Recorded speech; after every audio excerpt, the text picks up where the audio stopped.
একটি ছোট্ট গ্রামে বাস করত এক গরিব চাষি।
তাহলে আজকের দিনটা দেখতে পেতাম না।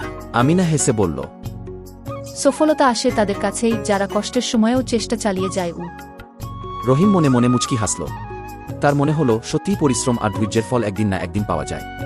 কঠোর পরিশ্রম, ধৈর্য ও আত্মবিশ্বাস মানুষকে সফলতার পথে নিয়ে যায়।